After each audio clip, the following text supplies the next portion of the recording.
Welcome to Facts TV News, where everything is true. 20-year-old woman charged for murder of man gunned down in staged car deal.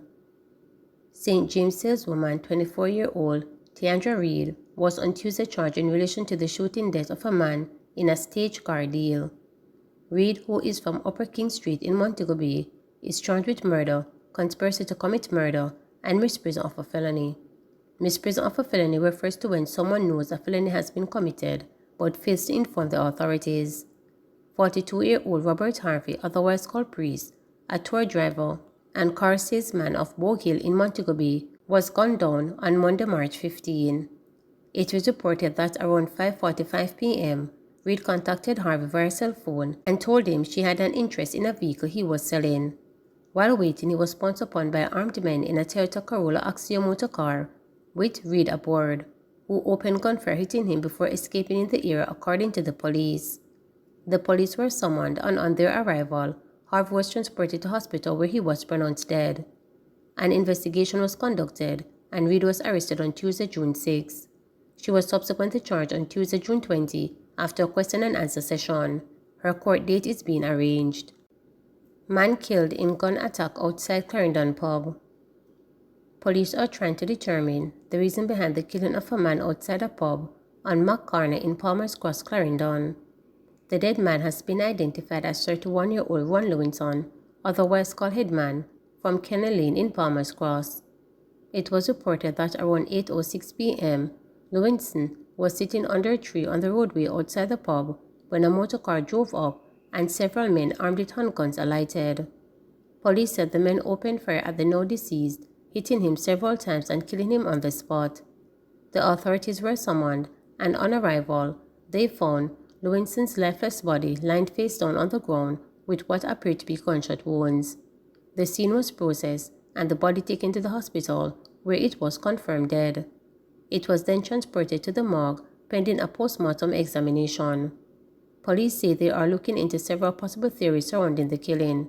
So far, no suspect has been identified. St. Catherine man accused of incest remanded. A St. Catherine man accused of incest was remanded when he appeared before the parish court in Linstead. He was ordered to return to court on July 19. The accused did not have legal representation in court. Allegations are that residents of two rural communities observed strange behavior between the accused and the complainant. They summoned the police and an investigation was launched into the alleged crime. During an early morning operation by the police on April 24, the accused was allegedly found in a compromising position with his sister. He was arrested on suspicion of incest and was subsequently charged following a question and answer session. CPSE advises of possible disruptions to 211 child abuse hotline. The Child Protection and Family Services Agency, CPSE, is advising that persons may experience disruptions when calling the entity's 211 child abuse reporting hotline.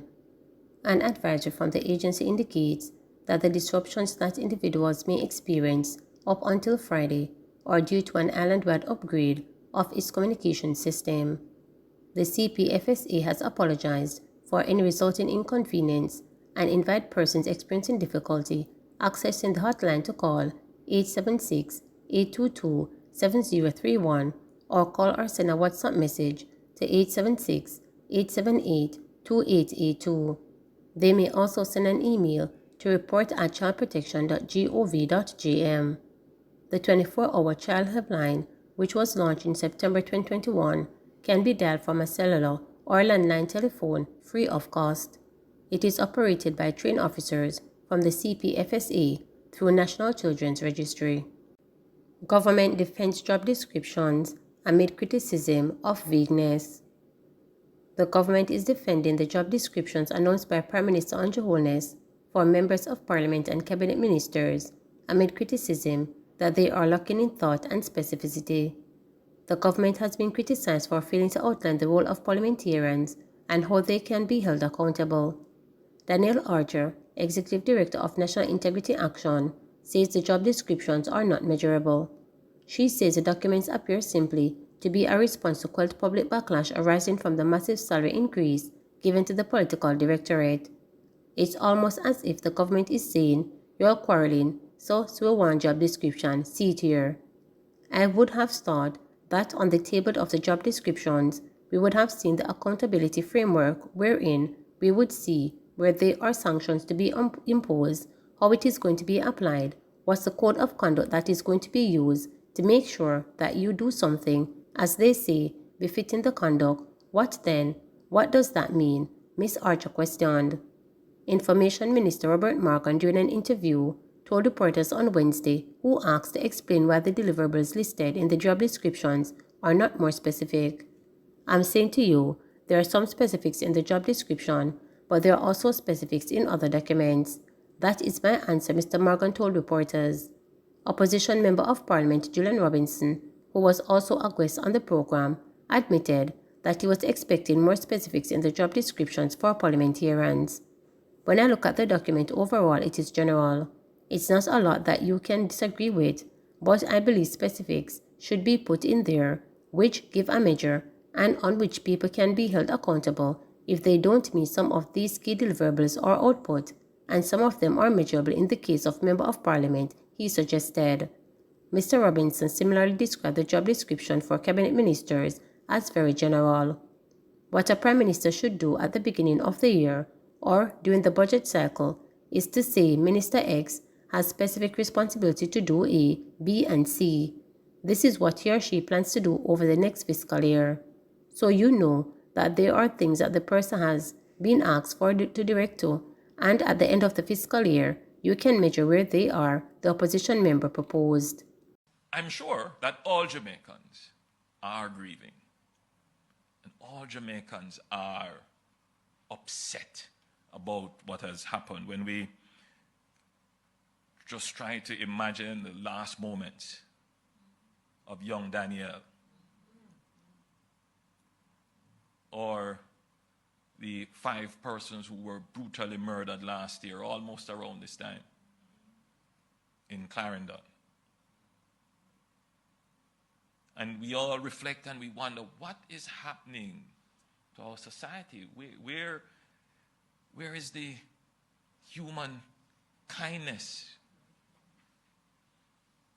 And we can feel lost upon wondering about this grief. We can lose hope to feel that the situation will only get worse. And we can internalize that and reinforce a negative narrative and a negative perception. But when we come together in a collective process of mourning, not just to reflect and pay respect on the lives lost, but to reaffirm our commitment to ensure that this grief that we are feeling, we are going to convert this into energy and commitment and action to ensure that our young and most vulnerable are protected. And that is what this proclamation is about. It is not merely words on a document. It is intended to mobilize the collective hurt of the nation into positive action. Please remember to subscribe, like, share, and click the notification